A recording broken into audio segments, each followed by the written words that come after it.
آپ کا جو چاول ہے 8,000 من پہ اس وقت کسان کا چاول بکا تھا ہمارے دور میں, آج 5,000 من پہ کوئی پرچیز کرنے کو تیار نہیں ہے.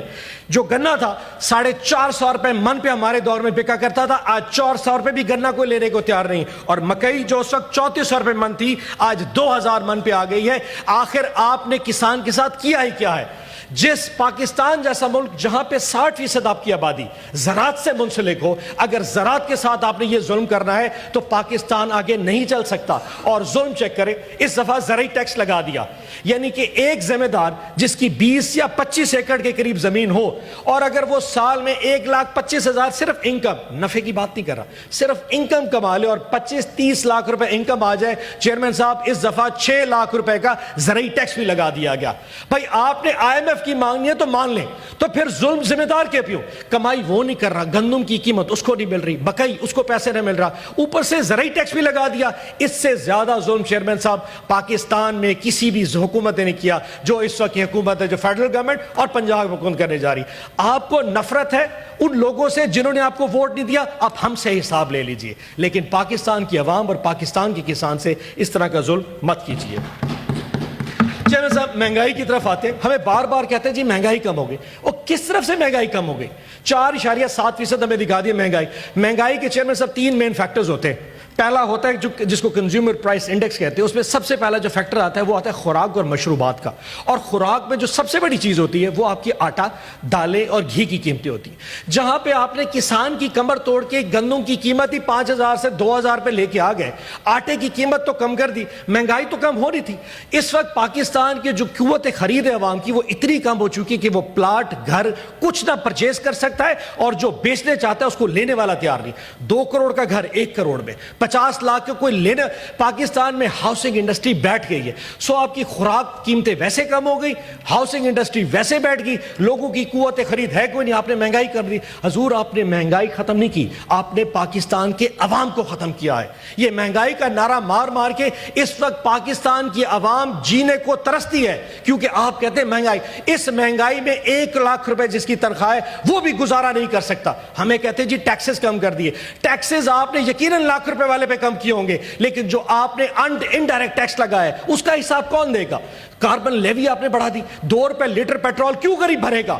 آپ نے اس کے بعد فیول کے اوپر سبسڈیز ختم کر دی, آپ نے بجلی کے اوپر سبسڈی ختم کر دی. یہ کل کو جو آپ نے بچت دی ہے یہ سارا منظور طبقہ جو ہے نا یہ کل کو پے کر کے جائے گا.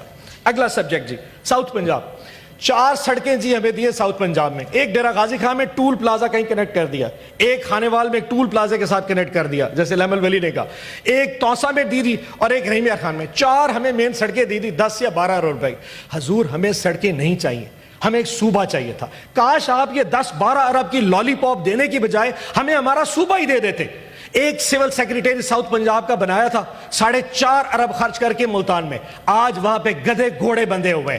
کیوں؟ کیونکہ یہ حکومت نفرت کرتی ہے جنوبی پنجاب کے لوگوں سے. آپ پنجاب کی بانٹ نہیں چاہتے مت کیجئے, یہ کوئی مغلانہ طرز حکومت نہیں ہے کہ یہاں پہ صوبوں کی بانٹ نہیں ہو سکتی. 10 ارب کی سڑک مت دیجئے, ہمیں ہمارا صوبہ دیجئے. اور اس کی میں نے منطق دی تھی, میں نے کہا تھا 27 صوبے ضلع ہیں اس وقت پورے جنوبی پنجاب, پورے پنجاب میں. اوپر اپر پنجاب میں 27 صوبے ہیں, جنوبی پنجاب میں 12 ضلع ہیں پڑے. ان 12 ضلعوں میں اس وقت ہمارے پاس, میں صرف سکولوں کی آپ کی سپیڈ بتا کے دے دوں سر, 50,112 سکول ہیں 27 ضلعوں میں جو کہ اپر پنجاب میں ہے, اور جنوبی پنجاب کے 12 ضلعوں میں 13,000 سکول, اس میں ہائر سیکنڈری پرائمری سارے سکول شامل ہیں. آپ کے جو ٹیچنگ ہاسپٹل ہیں اپر پنجاب کے 27 اضلاع میں 23 ٹیچنگ ہاسپٹل ہیں, جنوبی پنجاب کے 12 اضلاع میں صرف 5 ٹیچنگ ہاسپٹل ہیں. ڈی ایچ کیوز اپر پنجاب میں 34 ہیں, ہمارے ساؤتھ پنجاب میں صرف 8 ہے. اور B H Us basic health unit upper Punjab کے 27 اضلاع میں 2461 ہیں, ہمارے پاس صرف 730 ہے. تو میرا یہ آپ 10 ارب کی سڑکیں ہمیں کیوں دیتے ہیں, ہمیں ہمارا صوبہ کیوں نہیں دیتے؟ آخر ایسی کون سی چیز ہے, کہاں پہ ایسا الہام لکھا ہے کہ صوبوں کی بانٹ نہیں ہو سکتی؟ اس 10 ارب کی سڑکوں سے میرا پیٹ نہیں بھرنے لگا.